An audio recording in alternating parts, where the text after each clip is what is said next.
ભારતીય જનતા પાર્ટીના વિવાદે અપાવી મહાભારતના ચિરહરણની યાદ।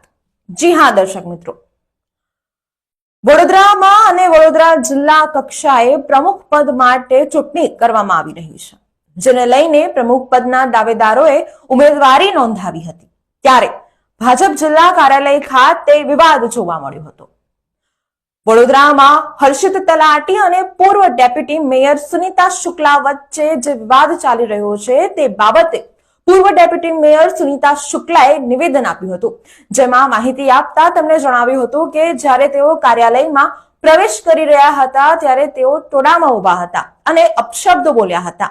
તેમાંથી કોઈ એવું પણ બોલ્યું હતું કે અમે તો પાર્ટીની મર્યાદામાં છીએ, નહીંતર કપડા કાઢીને દોડાવત।